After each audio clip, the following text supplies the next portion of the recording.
मित्रांनो, आज आपण जाणार आहोत अशा एका किल्ल्याला भेट देण्यासाठी ज्याचा इतिहासामध्ये जास्त असा उल्लेख आढळत नाही। तो किल्ला आहे पवन मावळातील एक अपरिचित किल्ला म्हणजे मोरगिरी। तर चला मग जाऊ किल्ले मोरगिरीला भेट देण्यासाठी। त्या ठिकाणी असा नॅरो रस्ता आहे, खडकावरून यावं लागते। नमस्कार मित्रांनो, मी आपला होस्ट संतोष उले आणि स्वागत आहे आपल्या संतोष उले या चॅनलवरती। तर आजला आपण पवन मावळातील जे बाकीचे किल्ले आपण केले, तिकोना केला, धनगड केला, कोरीगड केला, बाकीच्या किल्ल्यांबरोबर जो दुर्लक्षित किल्ला आहे म्हणजे ज्या किल्ल्याकडे जास्त वर्दळ नसते तो आहे मोरगिरी। तर आज आपण मोरगिरीची भटकंती करण्यासाठी आलो आहे। आपण आज मोरगिरीला जाणार आहोत। सुरुवातीला आपण इथे जांभुळणे गाव देतो। जांभुळणे गावच्या रोडलाच मोरगिरी किल्ल्याची माहितीचा फलक हा दिसतो आपल्याला आणि आपल्याला जायचं आहे त्या समोरच्या रस्त्याने किल्ल्याकडे। तर चला पाहूया आज मोरगिरी। पाहिलं का मित्रांनो, आपला हा प्रवास काही हिरवगार वनराईतच होतो आहे आणि अशी मध्ये किल्ल्याकडे जाणारे आपल्याला साईनबोर्ड दिसतात। त्याच्यामुळे असं काही चुकण्याचा काही रस्ता नाही।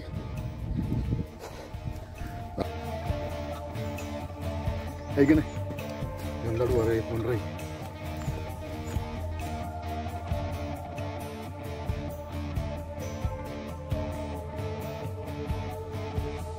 मित्रांनो, आपण ह्या रस्त्याने वर चढून जर आलं ना त्या खिंडीमध्ये येतो।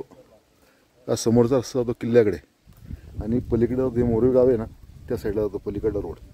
समोर जर आलं इथे तर मोरगिरी किल्ल्यासाठी साईन बोर्ड आहे इथे। त्या बोर्डच्या समोर बरोबर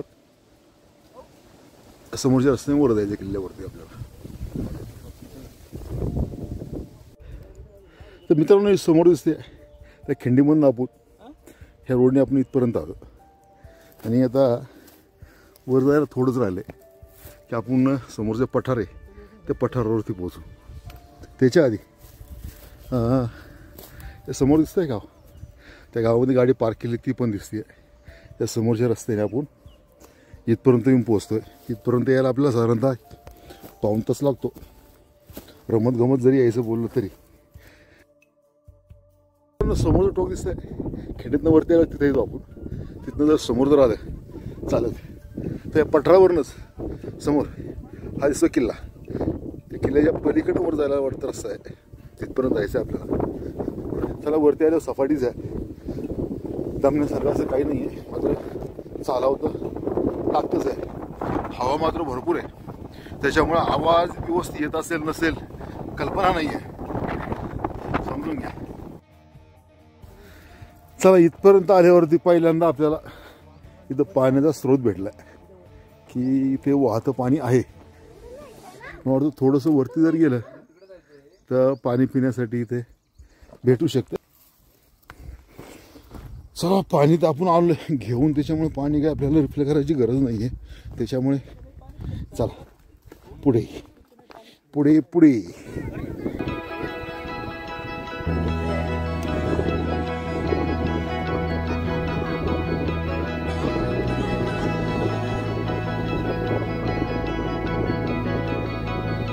तर मित्रांनो, जवळजवळ आपण आता किल्ल्याला हाफ राऊंड मारून इथपर्यंत आलो। मला वाटतं समोरनं वरती जायला झाडीतनं रस्ता असेल, समोर दिसतात की नाही कोणास ठाऊक, पण इथे वरती नाही वरनं खाली उतरणारे लोक दिसतात आहे, जायचं आहे वरती आपल्याला। चला आतापर्यंत जवळजवळ आपण सपाटीने झालोय। तर पठारावरचं अंतर भरपूर मोठं असल्यामुळे लागणारा वेळ हा पठारावरतीच लागतो आपल्याला जास्त। तर समोर जरून आपण आलो ना तर या बाजूला किल्ल्याकडे जाण्यासाठी रस्ता आहे। त्याआधी इथे एक राजमुद्रा आहे, इथे किल्ल्याचा साईन बोर्ड आहे आणि हा इथे भगवा ध्वज मात्र डोलाने डोलतोय। प्रतिपच्च चंद्रलेखेव वर्धिष्णु विश्ववंदिता शहासनो शिवशैष्य मुद्रा भद्राय राजते। जय शिवाजी, जय भवानी, जय शिवाजी, जय भवानी। जय जय जय जय जय भवानी, जय जय जय जय शिवाजी, जय जय जय जय जय भवानी, छत्रपती शिवाजी महाराज की जय छत्रपती संभाजी महाराज की जय. तर मित्रांनो, आता आपली खरी किल्ल्याची चढाई चालू झाली आहे. इथपासनं जवळजवळ आता स्टीपच आहे आणि बऱ्याच ठिकाणी मोकळी माती असल्यामुळे चढताना थोडं जपून चढावं लागणार आहे आपल्याला.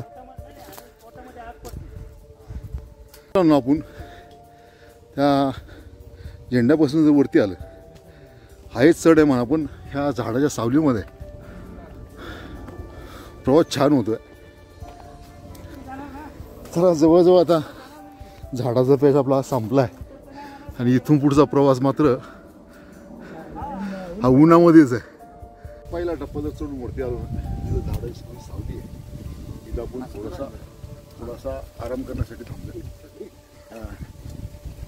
हे पाठीमागं उले झाडामध्ये लपून बसले. कुठे गेले उले? उले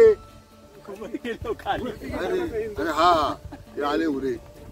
मित्रांनो, मोरगिरीबद्दल बोलायचं जर झालं तर इतिहासामध्ये जास्त असा याचा उल्लेख आढळत नाही, परंतु किल्ल्यावरच्या अवशेषावरनं, पाण्याची टाक्यावरनं आणि त्या उंचीवरनं सभोवताला जो प्रदेश दिसतो त्याच्यावर असं अंदाज आहे की ह्या किल्ल्याचा उपयोग साधारणतः फक्त वॉच टॉवर म्हणून केला असावा. कारण की पूर्व दिशेला जर पाहिलं तर तुंग आहे, तिकोन आहे, पवनादा डॅमच्या पलीकडं लोहगड आहे, विसापूर आहे आणि पश्चिम बाजूला कोरीगड आहे, घनगड आहे. हा दूरवरचा प्रदेश किल्ल्यावरून आपल्या नजरेत येतो. त्याच्यामुळे याचा उपयोग फक्त हा वॉच टॉवर म्हणूनच होत असावा. मित्रांनो, ऊन मात्र भरपूर झाले आता. इथून पुढे सावली तर नाहीच आहे, पण या उन्हामुळे देखील ही चमकणारी व्हाईट कलरची फुलं, ही रान फुले असली भारी दिसतात. मित्रांनो, समोर त्या झाडीतून वरती जर आलं ना तर पूर्ण रस्ता हा स्लिपरी आहे. पायाखाली माती असल्यामुळे आणि जागेवर स्टीप असल्यामुळे मात्र जपून यासाठी चढावं लागते. पायाखाली बारीक बारीक दगड आहेत, त्याच्यामुळे पाय कधी घसरले सांगता येत नाही. भरपूर तसा डेंजर आहे, अवघड आहे. मित्रांनो, ज्या गोष्टीसाठी मोरीगड हा अवघड समजला जातो, कठीण समजला जातो, तो असा एवढा देखील अवघड नाही आहे. परंतु हा तुमच्याकडे चांगल्या ग्रिपचे शूज हे नक्कीच पाहिजे आणि हातापायामध्ये तेवढी ताकद पाहिजे की आपण मोरगिरी चढू शकतो. आणि हो, बऱ्याच वेळा आपण पाहतो रीलमध्ये तो हाच बेल्ट दाखवतात की भरपूर कठीण आहे. मला तर वाटत नाही एवढा कठीण असेल. आपला वर जाण्याचा बरं अवघड तसं ही जागा अवघडच आहे. जाऊया सावकाश सावकाश.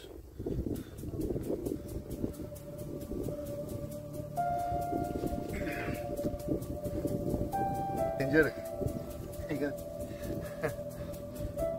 पहिलं समोर खाली कोणतरी त्याच्या साईडने चालायचे. इथे मात्र तुम्हाला जमत नसेल अशी रशी आहे, रशीच्या साह्याने जरी आला तरी चालेल.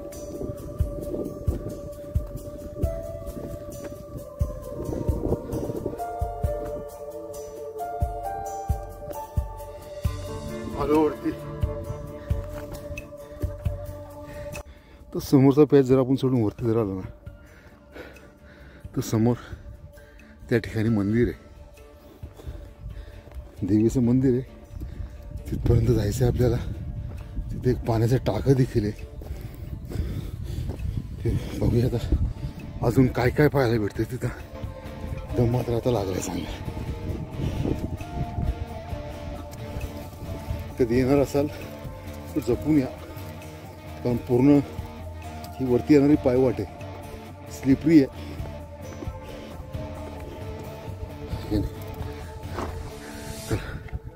जाऊ आता मंदिराजवळ. समोरून जर वरती जर आलं ना की डाव्या हाताला हे पाण्याचं टाकं आहे. पाणी पिण्यायोग्य आहे की नाही माहीत नाही, पण इथं पाण्याचं टाकं आहे. समोर बरेचसे असे शेंदूर लावलेले देव दिसतात आपल्याला.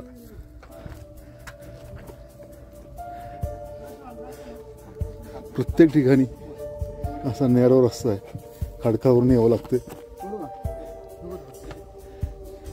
तुमचे शूज आहे ना, शूज बरं का, शूज जर चांगल्या ग्रिपचे असेल ना तो प्रॉब्लेम आहे माझ्या, तर काही घसरत नाहीये. तो प्रॉब्लेम झाला. शूज चांगले पाहिजे. ऍक्च्युली आम्हाला अंदाजच नव्हता असा ट्रेक असेल. हे बघा, या असे जर शूज असेल ना, माझ्यासारखा 100 किलोचा माणूस देखील ना इथून जाईल, बिगर रस्सीचं म्हटलं तरी जाईल. तिथपासनं पुढे आले की अजून एक पाण्याचं टाकं. मात्र पाण्याच्या टाक्यामध्ये बराच हळदी कुंकवानी प्रताप केलेला दिसतोय. आणि बाजूला हे झाकमात्या देवीचं मंदिर. मित्रांनो, या जागदेवी मंदिराच्या बाजूलाच ही शिडी आहे. आणि या शिडी वाटे, शिडीच्या मार्गाने आपल्याला जायचं ते वरती. वरती समोर गेल्यावर एक खिळा ठोकलेला आहे. त्या खिळ्यापासून उजव्या हाताला गेलं की छोटासा पायरी मार्ग आहे. त्या पायरी मार्गाने आपल्याला जायचं वरती. तर चला, असा पायरी मार्ग आहे हा, शिडी मार्ग आहे. कसा डेंजर आहे की नाही. त्या शिडी मार्गाने आता आलो वरती आपण.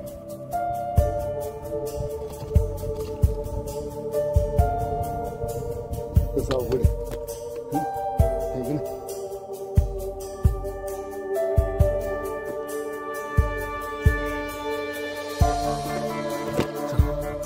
आलो वरती. हा परत पायरी मार्ग लागतोय.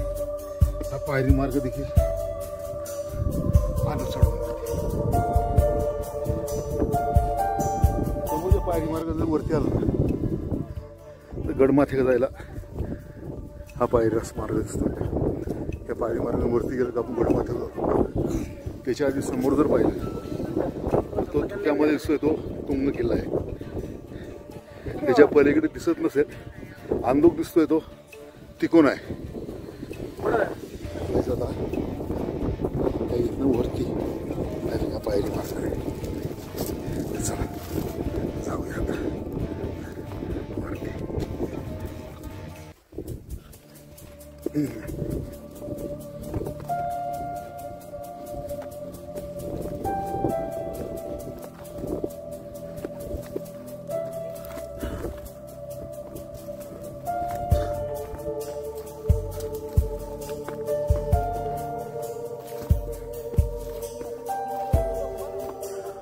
चला, पोहोचलो एकदाच आपण गडमाथ्यावरती. समोर आहे ध्वजस्तंभ आहे. मित्रांनो, आपण गडमाथ्यावाल्यावरती हा इथे ध्वजस्तंभ आहे. ध्वजस्तंभाच्या पुढे जाऊन बघूया काय इथे. पुढल्या बाजूला या साईडला एक ध्वजासाठी काठी आहे उभी म्हणा. या साईडला पाण्याचं एक टाकं आहे. आणि इथून जर खाली पाहिलं तर जे जाकमाता देवीचं मंदिर आहे ते इथं खाली आहे, बरोबर.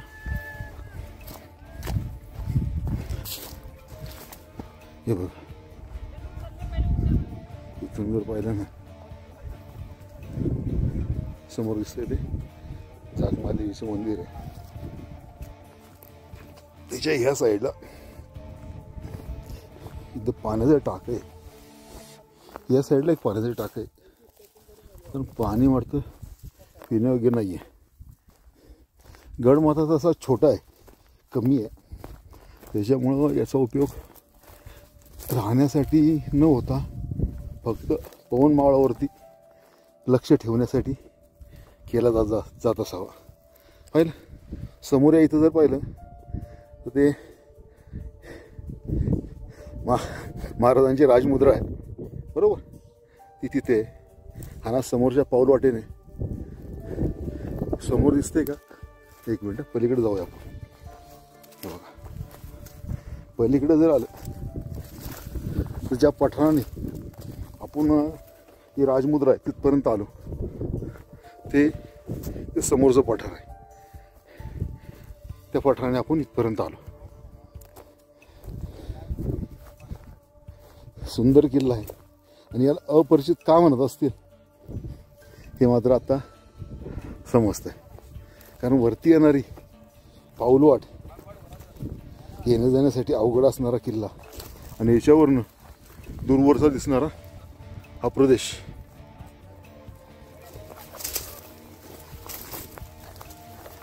सुंदर आहे की नाही. आणि आपले ट्रेकर मंडळी कैवल्या.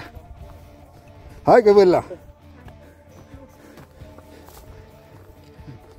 असं नाही का? आणि पाहिलं मित्रांनो काय सुंदर दिसतं ना. जरा खतरनाक आहे की नाही. पण यासाठी गडमाथ्यावर आल्याशिवाय पर्याय नाही आहे. बरं मित्रांनो आपल्याला गड फेरी पूर्ण झालेली आहे. जे मांजरीहून येणार होते ते देखील आपल्याला त्या किल्ल्यावरती भेटले. तर चला आता आपला परतीचा प्रवास परत सुरू. निघूया. छत्रपती शिवाजी महाराज की जय भवानी. मित्रांनो व्हिडिओ जर आवडला असेल लाईक करा, कमेंट करा, शेअर करा आणि हो सबस्क्राईब करायला मात्र विसरू नका. व्हिडिओ पाहिल्याबद्दल धन्यवाद. असा सपोर्ट असू द्या.